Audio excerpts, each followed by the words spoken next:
श्री गणेश पुराण अध्याय 1 कथा सोमकांत राजाची. श्री गणपतये नमः.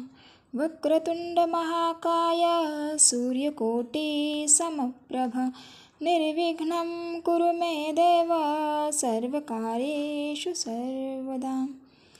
हे वक्रतुंड असलेल्या, थोराड शरीर असलेल्या, कोटी सूर्याप्रमाणे तेज असलेल्या देवा गणेशा, माझी सर्व कार्ये सदैव निर्विघ्न कर.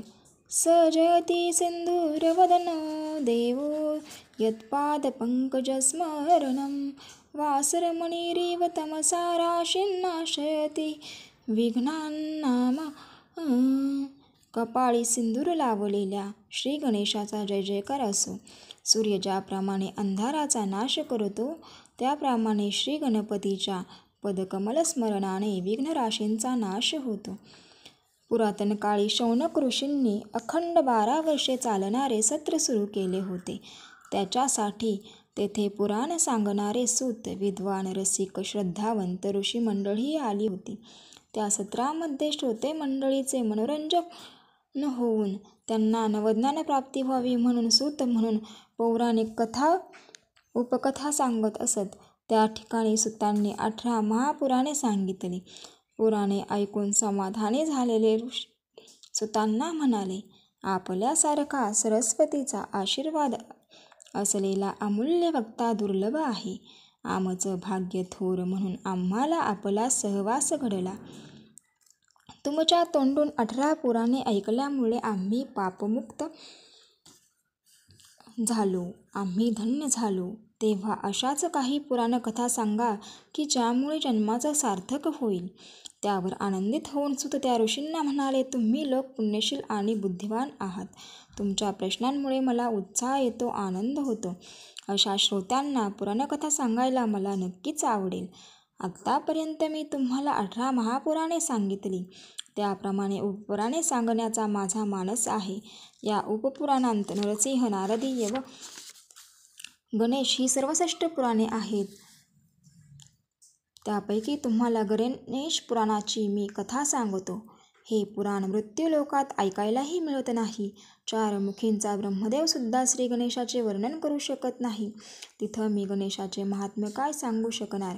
सृष्टीची उत्पत्ती, पालन, पोषण आणि संहार करणारे ब्रह्मा, विष्णू व महेश हे श्री गणेशाच्या कृपेनेच आपले नेमलेले कार्य पार पाडित असतात. श्री गणेशाच्या आज्ञेनेच पंचमहाभूते आपापली कार्ये पार पाडतात. तुम्हाला मी थोडक्यात श्री गणेशाची माहिती सांगतो, आपण ती मनापासून ऐकावी.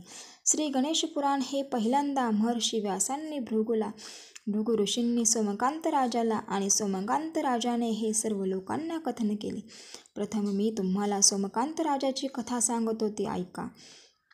पूर्वी देवनगरात सोमकांत नावाचा सौराष्ट्र देशातील एक राजा होऊन गेला. तो धर्मनिष्ठ होता.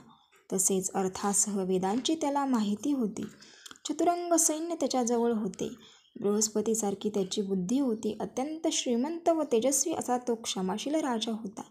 सोमकांताकडे विद्याधीश, रूपवान, क्षेमंकर, ज्ञानगम्य आणि सुबल नावाचे 5 प्रधान होते. ते अतिशय हुशार आणि पराक्रमी होते. तसेच ते राजकारणात कुशल होते. त्यांनी अनेक प्रदेश काबीज करून आपला राज्य विस्तार केला होता. सोमकांतचा राज्यकारभार अक्कल हुशारीने त्यांनी चालवला होता. सुधर्मा नावाची सोमकांत राजाची राणी ही खूपच रूपवती व प्रतिव्रता होती. अतिथींचे स्वागत करणारी अशी धर्मशील होती. सोमकांत सुधर्मा यांना हेमकंठ नावाचा कुशाग्र बुद्धी मुलगा होता. त्याच्या अंगी 10 सहस्र हत्तीचे बळ असलेला तो बलशाली होता. हुशार प्रधान आणि राणी राजपुत्रासह मोठमोठे यज्ञया करून सोमकांत राजाने अनेक वर्षे राज्य केले. अध्याय 1 समाप्त.